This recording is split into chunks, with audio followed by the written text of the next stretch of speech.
Hey, this is Stacia, and I'm going to share with you a new training game that I just played. It was a classical time control, at least for online, 30-minute and 20-second increment on lichess.org, trying to get to 2000 on Lichess. So, um, let's have a look. I was issued the black pieces again. I feel like I've had the black pieces a lot, but I guess that's true.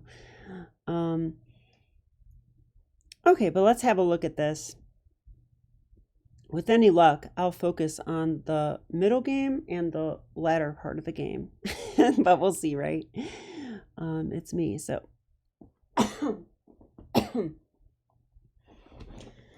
And hang on, it's really hot in here, so I'm going to just open the door real quick.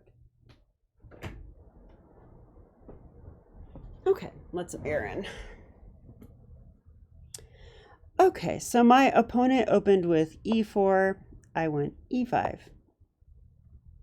They played knight to f3. I went knight c6, protecting my pawn. And they played bishop to c4. So this is the Italian game. And against this, I like to play knight f6, which is the two knights defense, and which invites knight g5, attacking f7. And this did happen in the game. So after knight g5, d5 is pretty much the only move. I mean, I don't know what else you can really do here to protect f7. So yeah, d5 he took. Now I really like the move knight a5. I'm very much considering playing this move knight d4 as a sideline sometimes. So let's look at this just for 1 second. Like on knight d4, the main line is c3, and we can actually counterattack with this bishop. Notice that the knight is actually guarding the pawn. Kind of nice. And then the best move here is bishop f1, which is a little surprising. Yeah, if bishop f1, I guess, wow, we go knight takes d5 because that is an attack on that knight. So they can take, this is the main line. Looks like my kind of game, doesn't it? So I think I would very much enjoy this. Now the engine says, you know, white's better, like plus 0.6, plus 1, somewhere in there. And yeah, like for example, they're going to take with check now. Oops. And we're going to play king d8. That's the best move. So, but this does look like the kind of position that I would enjoy, at least as a side weapon. I would not want to be forced into this one, though. So anyway, instead of knight d4, though, knight a5 is probably the best move because it counterattacks the bishop. So if they try to check, well, not check, but if they try to discover attack us on f7, we'll just simply take that bishop. So they check here. And now I do enjoy this line as well because we have just sacrificed a pawn, and now white has awkward pieces. So, you know, back a moment ago, it feels like white's attacking, right? Like the white knight's all on us, and this bishop's checking us, and this pawn's far advanced, etc. But really what happens is that after you give up the pawn, the initiative changes to black. Because suddenly we have this tempo move kicking this bishop, this tempo move kicking this knight, maybe e4 is coming, and black can pretty easily develop and castle and get an initiative. So, okay, anyway. I played knight d5 because it's theory. If you kick this knight, it's actually not recommended. The knight will come to e4. And, well, I think that's what white wants when they play bishop d3. They want control of the e4 square. And, you know, if we just take it and they take back, we can't even play f5 right now because there's queen h5 check. And suddenly we're in trouble, right? Like this doesn't work. Right, that has to be protected. h6 kind of allowed this queen h5 check idea to be a thing, And that's actually a little bit of a fork as well. So like I don't know, you probably have to go here. Then there's this. White's definitely better and, well, pretty much winning. So, so yeah, all of that is a reason why you don't play h6 here. You play knight to d5, and that's a discovered attack on the knight, taking advantage of the fact that white cannot play d3 or d4 to discover defend the knight. So it's discover attack versus discover defense, and the discover attack wins. So that means that white's going to need to either retreat or defend their knight. The main move is knight to f3, which my opponent played, mostly because it attacks a pawn. So we play the natural move, bishop to d6. We're going to guard that pawn. We're also getting ready to castle, so that seems reasonable. And then my opponent did castle. So here, again, I played the move that I know is theory, which is knight to f4. I've had this position a few times, I think. And I've had it as white and black, if you can believe that. I play it from both sides. Yeah, and I always struggled with it as white because that's annoying, right? Like you have an extra pawn, but if it's double isolated pawns and makes the bishop blocked and stuff, like, it's not as fun. If you do this, there might be, like, I don't know, stuff attacking the rook. I actually had a tournament game where I was gifted a tactic like that, and I did win material there. So, okay, and not only that, but the natural looking bishop b2. I say natural because if you don't want your pawns doubled, you might say, oh, well, I'll just go bishop b2, and after takes and queen takes, you know, I'm good. I've got pressure on the pawn, and so what? I'm good. But you're not good, because there is this fantastic move, knight takes g2. I've also had this in a tournament game. And, or at least a training game. Probably just a training game. But this is actually brutal because the idea is that we're going to play e4. And once this knight is kicked out, it's not guarding g5 anymore. That means our queen can come to g5. Pretty nice, right? So I'll just show you. For example, let's say they just go here, which, you know, they probably would want to save their knight. We go queen g5 check. And after, well, they can go king h1 and hope that they can get this in. And that is probably the best move because, well, I feel like this is a big blunder, because after this, they could actually play f4. Look at that. f4 actually blocks our mate on h2, which is pretty annoying. And if we take en passant, they take back with the knight, and the knight guards h2. so queen h4 is actually a huge blunder. Instead of that, though, we can play queen f4. Now you're not going to play f4 because, you know, that's in the way. So, okay. My opponent did not play bishop e2. They actually played rook e1, which is the correct move. My understanding of this is that, you know, allowing the capture on d3 is better than allowing knight takes g2 and getting mated. So rook e1 applies more pressure here, but it also gets ready to retreat the bishop to f1. So if black is going to take this bishop, they have to do it now. And I know that to be the main move in theory, so that's what I did. So after takes, I did castle. Yeah, I can't help myself. It's like I already sacrificed one pawn, but hey, why not sacrifice 2 pawns? 2 is better than 1. So I offered up my pawn, and I wondered if he would take it.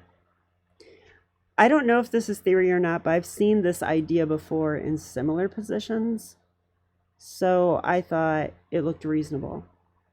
Turns out it is. It's the top engine move, castles. Yay, I'm happy to see that. That was basically my first move out of book. Okay, and my opponent did take me up on this, which is fine. Now I'm going to turn the engine off because I don't want to look too quickly. Okay, yeah, and I'm going to turn off the annotations too. I don't want to be tipped off like that. So annotations on board turned off. Okay. Can you guys still see good? I can't. Okay. By the way, my opponent was rated 1971 and I was rated, or I'm sorry, he was rated 1951 and I was rated 1899. So after rook e8, now I'm kind of threatening to take the knight because I attacked it again. Yeah, I mean, I don't know what else to do here. I feel like the problem with bishop takes knight is that this actually is attacking that. So I can't really do this because then I would lose my knight and the game. So that's probably not good. So I didn't want to lose the game. So I actually didn't take the knight right away and played this rook e8 move, which kind of puts pressure on him, I thought. Now, he could play knight c4, I thought, is probably the best move. I am curious what the best move is here for black. Oh, it is c5. I considered c5. I did consider it. The idea behind c5 is that this knight is bad. So we want to give the square a knight to rotate into the middle. And look how nice d4 is. It's like super juicy, right? Like there's no pawn that could ever kick him out, ever. So c5, I guess, is supporting that idea, saying that we don't have anything concrete. Okay, fine. Rook e8, though, the engine also likes. I'm surprised it gave it a mark. It likes it too. Maybe it thought long enough now. Okay, but I'm turning off the engine.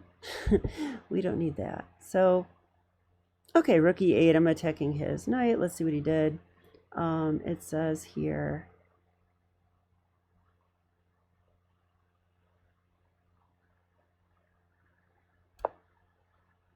knight to c4, which I expected because it's a good move, I think. It's got to be the best move. Wow, it says black's winning after this. Stupid engine. I turned it off, but it must have already saw this position. Oh my gosh. There's some kind of Greek gift here. I did not know. I did not know at all. I actually did look at some of it, but... So if you don't know what a Greek gift is, it's basically... This isn't a true Greek gift because usually there's a knight here. Like it's the constellation of like knight on f6, bishop d6, queen d8. And what you do is you take here. And then when the king comes here, you can attack with a knight. And then if they come back, you can play queen here. And there's a lot of other themes, but this is like the main line of it, I would call it. And then you threaten mate here, and it's really hard to get out of. And unless they can defend that h2 square in some way, there's a lot of ways that it could be defended. Like, for example, if this pawn wasn't here, bishop f4 would guard. But that is just crushing. So I guess there's like some kind of idea here. Now, I saw this. But then I thought, you know, the pawn is protecting the knight. So even if I take and they take, you know, I'm going to win a pawn, not a piece. I'm sacrificing a piece, so I better know what I'm doing. But the engine is giving some kind of line here, so let's see what it is. After takes, queen h4. Okay. King g1. Yeah. Oh, bishop g4 is the move? Yeah, it's the only winning move. Okay, I did not see this. I would expect f3. Oh, I see the issue now. They cannot play f3 because we would win the game. So that would be unfortunate. So if they can't play f3, then that means they have to move their queen. They should probably take here first. If they don't take on e8 and they move their queen away, then that's not good, right? That's checkmate. So instead they'll have to trade first, but that's still not good because if the queen moves away, we still have checkmate. Wow. How cool. I really like this. I didn't see bishop g4. I didn't see that move. I was planning on taking on c4 and then taking on c4 again with the queen, but that I was correct that that's not good. So, okay, anyway, castles takes rook e8 right here. Okay, I played bishop c7, which I thought was reasonable, but turns out it's a blunder because this wins. This absolutely wins, or this wins because after they take, you do this one.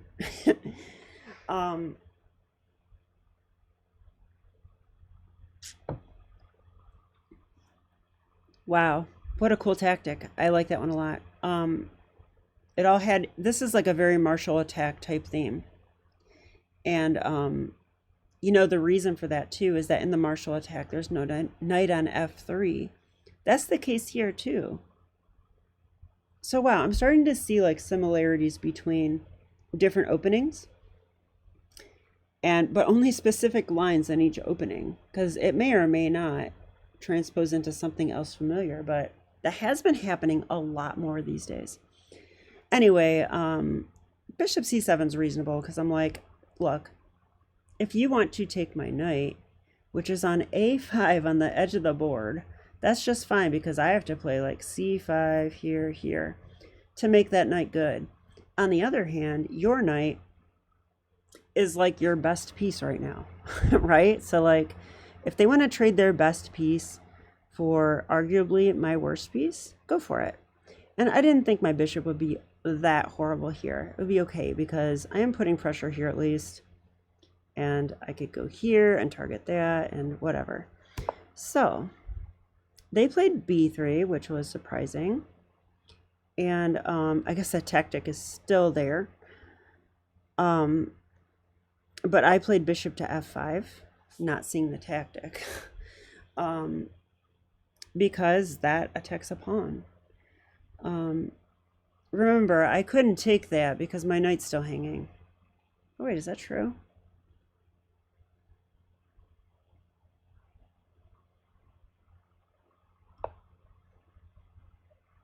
Actually, I did think about taking this. I did think about this. But the problem is that my bishop's still on c8. Yeah, so I would just get checkmated. And that would be a really sad way to lose this game, so I didn't do that. Instead, I went here. Now I've got more defense on my back rank. And I'm attacking a pawn. Okay, so he went bishop b2, which is a little bit mechanical to me. But it makes some sense. That bishop's actually really good now. And I will always have to worry about a battery appearing on the diagonal. So here I did take the pawn because I got to do something. Well, actually, part of the reason is that now I have a threat of taking the knight. And after takes, I win another pawn, then I'm on that. So he's got to do something about that. So he took my knight, and I said thank you, because that was my worst piece. And knight to c3 was played. So, okay. So I am down a pawn, which is every game for me ever. So it's not, I didn't feel uncomfortable or anything. But it does mean that I need to be a little bit precise with how I continue. If I make mechanical moves, then I'll just be down a pawn. Like you have to play well and with make some threats if you can. Keep the initiative. I came up with the move queen d6 here. I could trade first, but I didn't really see the point of this necessarily. So I decided not to do that and play queen d6 because now I'm kind of threatening to make a battery and potentially threaten checkmate. Now, obviously, my opponent will see mate in one, but I'm trying to provoke a weakness, you know? Like, if I can get them to play, like, g3, for example, well, then that weakens all the light squares around the king. So that's really what I was trying to do here, but also just connect my rooks in general. He played queen f3, which I didn't expect. And now I went... Yeah, this was a hard moment, actually. Yeah, decide what you guys would play. I think my heat is like blasting. I want to turn it down. Hang on.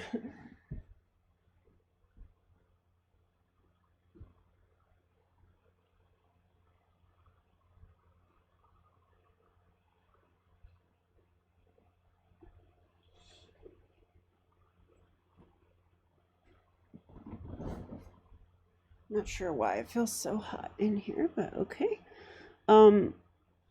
Yeah, I mean, what to do, right? I mean, we have the option to take the knight. That feels incredibly wrong. Like, there's no reason to take that knight right now. The knight, I'll be scared of it if it ever is anchored on e4. But even then, you know, f5 could come at some point and kick him out.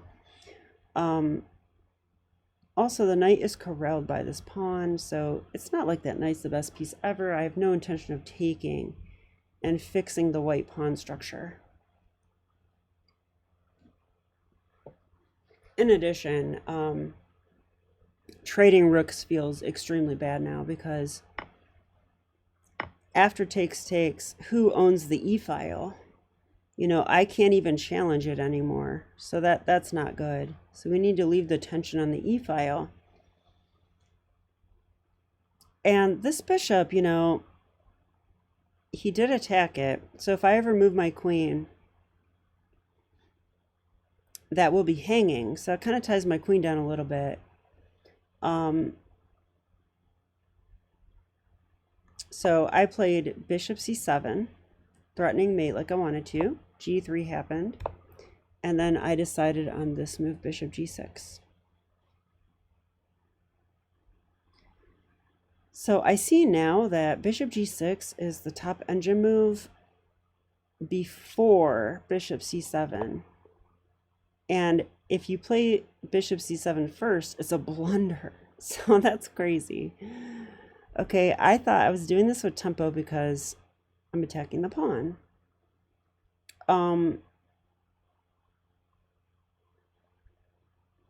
Oh, but I did this first. So let's see the difference. I guess this is true here. Queen f3, bishop g6. Okay, it's giving d4. Wow, d4. You know, I wonder if the computer is setting up like a little trick, because like if we take here, they can go knight a4, for example. And now that bishop's open and they gain some tempo. I'd probably have to go, well, I could try that move, I guess, because I'm threatening the rook. We have a battery, oops, we have a battery on the rook now. So I guess they'd have to trade. Okay, well, this is interesting line by the engine. But in the game, I went here first, g3, then here. It says that knight e4 is really strong for white. I'm really curious why. Okay, I'm turning the engine off. Why is knight e4 strong? Let's see.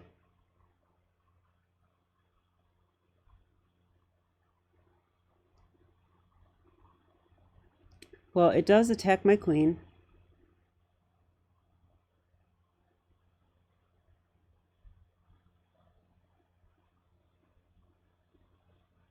Huh, I'm really curious about this. I guess queen d5 doesn't work. Because I was thinking if check and I take, they could actually take with the queen, and then they've got like that checkmate coming. So I can't really pin the knight. There is no pin because it's they can do a check.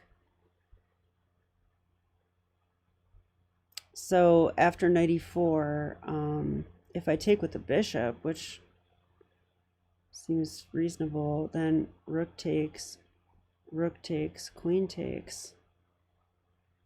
I can't challenge the file. Yeah, and next the queen will try to create a battery, and I'm down a pawn with nothing to show for it. No two bishops, no initiative, you know, no breakfast, go to bed without dinner. So I would be down a pawn and suffer. So wow, that's pretty interesting. Lucky for me, he played this move, which was a real mystery to me. Why he would play queen d1. I don't know. I do not know why he played queen d1. My feeling was that he wanted to go d4, but that's a full retreat, and I'm not sure what for, so I played the most natural move in the world, h5. And let's see if the engine likes it. It actually likes trading rooks now, which is weird. Why would it like that now? Maybe because this pawn's hanging. Let's just have a quick look. If takes, it wants queen d7. Oh, okay. We're gonna invade on the light squares. Yeah, we're probably gonna try like something like that and then checkmate. Yeah, so I was happy when he played g3 because I'm like, well, I got something to work with now, you know? Okay, but I want to turn off the engine and give you my thoughts more than the engine thoughts. Okay, so queen d1 seems like a clear mistake, right? Like knight e4 was actually quite good for white, and instead he made like a full retreat for no reason. I mean, this even invites things like queen d3, and I don't know. But I played h5 because I was like, well, it's kind of annoying for white because if I get this in, they cannot take unless they want to give that up a check. That doesn't seem like a good idea. So I felt like this is, a practical move. Now he went d4, which I did think he would. So I went h4. And I still, like, once again, I don't think he can push or take because I will take there. So he went queen d2. The engine doesn't like that move, so let's see what it wants. It wanted queen g4 here, which does it. Oops. Rook g4, the most amazing rook move you've ever seen. Yeah, that move makes sense. Now I have to take the pawn, which isn't necessarily what I want to do. What I really want to do is leave the tension. That's what I really want to do. I think if they take with the h-pawn, I'm not sure how meaningful this is for me. It will take me a while to construct an attack down the h-file, and actually white is going to be faster. So yeah, I wasn't planning on actually taking on g3. Instead, I had a different idea, which you will see because it happens. Yeah, after queen d2, I just went h3. I'm like, hey, your light squares are weak, and you don't have a light square bishop. So what I want to do is like teleport my queen. It'll let me pick it up and put it on g2 and say checkmate. So now that idea is going to be floating in the air the rest of the game. And not only that, but it created back rank weaknesses that can only be alleviated by pushing the f pawn. And yeah, never play f3, right? And never play f4. Just never play f3. f4 is probably okay. But yeah, these light squares, this whole diagonal now is very vulnerable for the white king. Okay, so I think he kind of realized he didn't want anything showing up here. So also he's trying to double rooks. So I played here. Yeah, this is another moment. I wasn't exactly sure what to do, but I came up with this move because I decided that I was willing to trade my bishop for that knight. That knight has potential to become very annoying. Like, just imagine that the knight makes it to c5. Okay, I'm never going to get that knight out. The only way to get it out is to take it with my dark square bishop or a rook. So I kind of decided that maybe this pin is useful. It's not like my dark square bishop is going to do much here. So I came back here, which I liked. Let's see if the engine likes it. Yeah, it likes it. It likes rook a8 also. But bishop a5 is like tied with the top move. So that's good. And then I went, oh, I'm sorry, he doubled, which I expected. So I probably have to take that now. I considered f6, but I don't know. I mean, pawns don't go backwards. Sam Shanklin says that. So I should probably make a move that doesn't permanently create weaknesses. So I did this one. And rook to d8. He's got an isolated pawn. Let's pressurize it. You know, and maybe if we win it back with a better position, we can play for the win that way. Or we can tie his pieces down and then go attack something else. There's a lot of ideas. So just put pressure here. And he went f4. Now, he thought a long time here. Yeah, he thought 7 minutes, which is a very long time in a 30-minute game. And, you know, I like brushed my teeth. I had a snack. I poured myself a glass of wine. No, I'm just kidding. I sat there and calculated. But anyway, f4. I guess he decided that maybe this was a good idea, which makes a lot of sense. So now I played the move that I never want to play, f6, but if any of my students are watching this video, which you might be, I always say never play f6 because Ben Feingold says that. But, you know, one of the master rules in chess is the 80-20 rule, or at least I think so. That means that every rule is correct 80% of the time, and then 20% of the time you need to break that rule. And breaking that rule is correct. And I think this is one of those cases because, well, for one, there's no light square bishop. That is not a light square bishop. So he is not going to magically come to b3 and check me. The other reason I did this is because this bishop is going to be in need of an escape square. If he tries this plan, you know, of playing g4 with tempo, I'm actually not sure that it actually does work because there's rook e8 check, and then I would lose my queen. I did see that during the game. So, you know, I need to put this bishop somewhere safe. I also thought this might be a good place for him eventually. And I also thought, good luck playing a4, you know, I would be able to take that pawn. So I just think there's a lot of reasons why f6 is correct. And the computer, yeah, the computer likes it. It likes c5 the best. I thought after c5, this move was annoying. That's what I thought.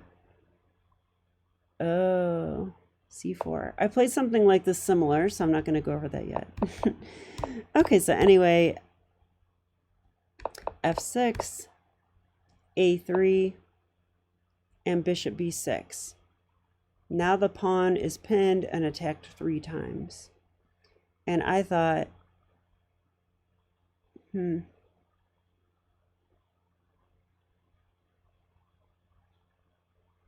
not sure what I thought. I did not think he was going to play that move. That move seems passive. I honestly thought he might go like knight a4, which does attack my bishop. And then,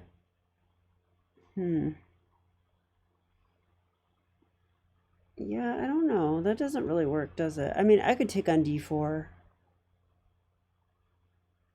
Yeah, I can take on d4. Oh, I actually thought he might do this move. That move's at least interesting. That attacks my queen, so I have to do something. And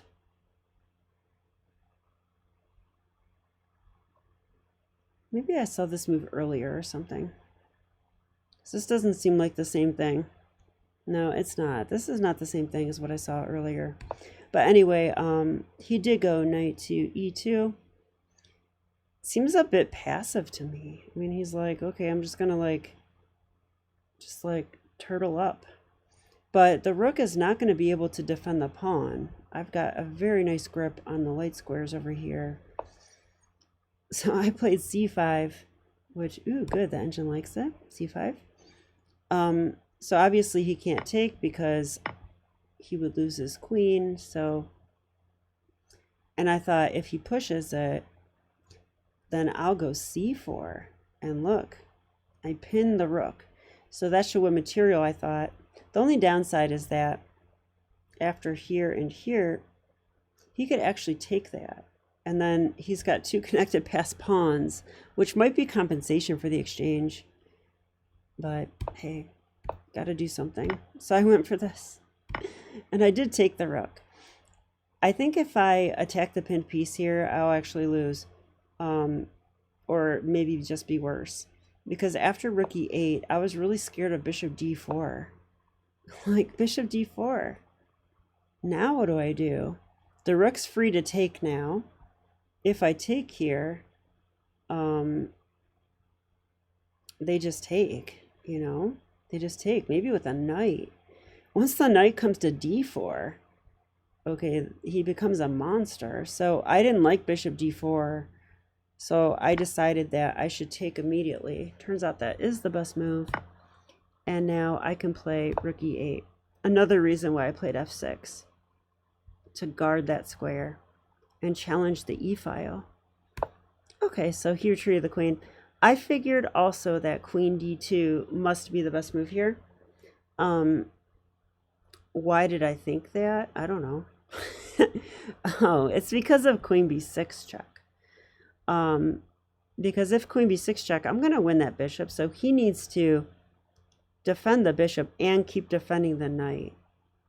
And he needs to defend e1 because I thought, like, let's just say he went, gosh, I don't know. Let's say he went, maybe queen f2 is okay. Okay, let's say he went here and I didn't play that move, which probably wins. I could play queen e7 now. And I thought this is also a problem because I'm attacking the knight again. But if he moves the knight, that's not going to be good, right? Like, I don't know. This can't be good. This has to be borderline winning, I'm sure. Queen f2.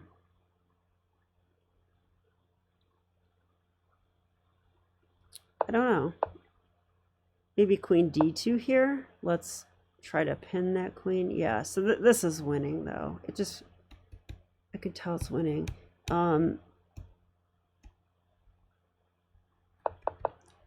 So he has to go queen d2. It guards everything, right? It guards everything.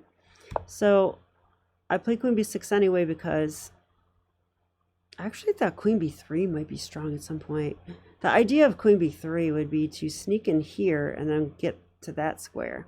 Once I check there, like, the king would have to go to f1 sooner. Once he's running away, I mean, I could take stuff. I could check on h1. I mean, those light squares are terrible, but also I have this bishop and the rook that could join the attack. So, but I did decide on this move. Wow, queen b3 is strongest. I should listen to my intuition more. Instead, I played this. It's more concrete. I'm saying, hey, your bishop, you know, are you going to save your bishop? So he did. And now I get that check.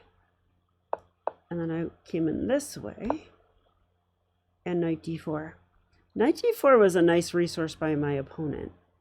I think he saw that,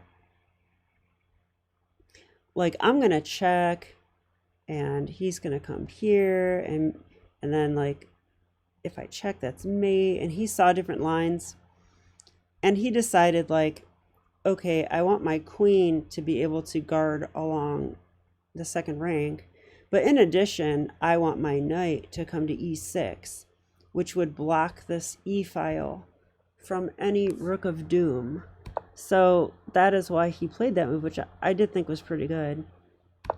But of course I went for this, and of course I have 1 minute left, but I have 20-second increment, which is, that's a decent amount of time. I can do okay with that kind of increment.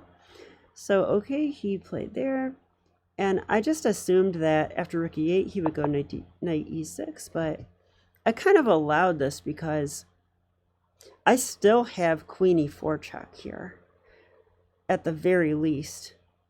And I could think about sacking the exchange, but I don't think there's any need to sack the exchange here. I just played check and pretty much forces that move. And then I was really trying hard to find something here. And I came up with this move, bishop h5.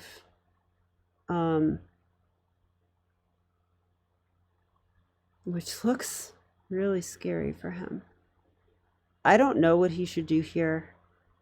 I really don't. The computer is giving the move f5, which doesn't make much sense to me.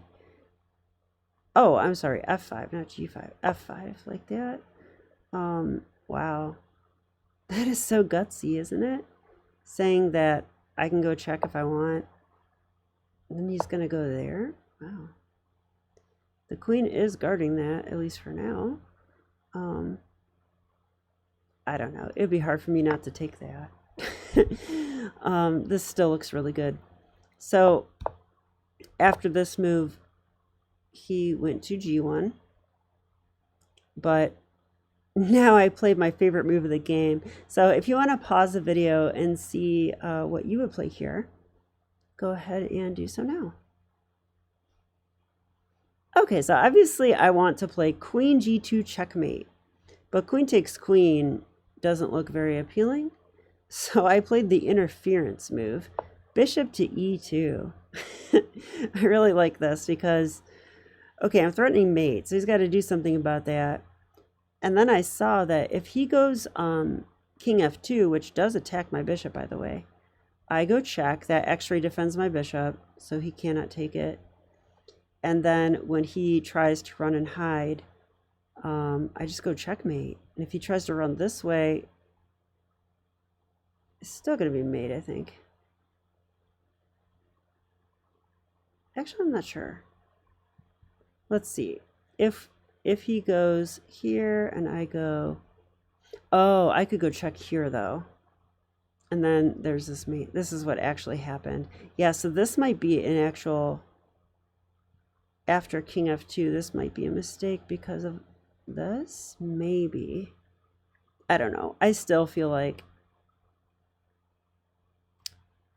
there can't be much, right? Like check and king d4.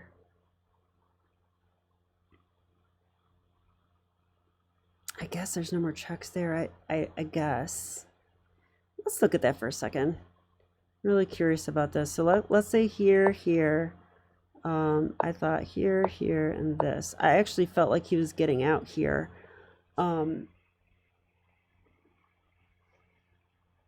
Yeah, the engine wants queen g2, which I think we're just going pawn hunting. Yeah, I think we're done with the king for now. we're just going to go pawn hunting there. So, or queen f2 check it likes also. That allows that move though. Yeah, we're just pawn hunting. You know, but this is a pretty good plan too. Making queens is good. All right, so in the actual game though, I did play bishop e2. Felt really good.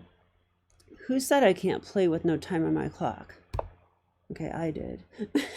I had 50 seconds left. I found this move and saw this sequence. Checkmate. So yay. Pretty nice game, I think. Let's take a look at the graph. It looks like my opponent must have ran the computer analysis. So that is why. Wow. Okay, so can you guys see the graph? You can mostly. Yeah, that's pretty interesting. So you can see the tactic that I missed, that Greek gift tactic, like spikes right there. And it was mostly equal. I mean, white was actually a little better. So I had compensation for a pawn, though, is what that means to me. Like if white's only a little bit better like that, I've got compensation for my pawn. And then, yeah, that was a mistake because of knight e4, which I didn't realize. That's kind of a harder move to find, I guess. I don't know. How would this go? We take, rook takes. Pretty much got to take that then, right? No, queen takes d2. So we win our pawn, attack the bishop. But then they go like this. Oh. That's, yeah, I did not know that. No, I did not know that at all. I probably would check here. Is that smart though? I'm actually not sure about that. Might lose. Might have to go queen d8 or something like that. Yeah, queen d8. Got to protect everything. Yeah, so we're still down a pawn. That's why this was good.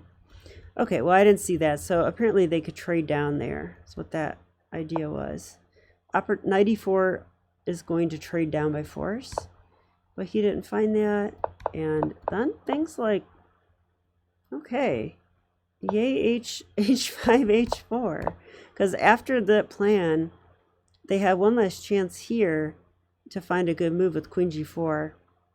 And instead, they let me get this wedge. And I just used the light squares. Well, it was two things, really. So I'm like really putting pressure on d4, like threatening to win it back with a better position. But also, yeah, just these light squares over here. Like, I've got a light square bishop and he doesn't. So that was basically the story of this game and how I got the win. So I'm very happy to say that I gained 18 rating points and broke 1900. Yay. So let's move up the figure. I'm like 1917 now or something. So yay.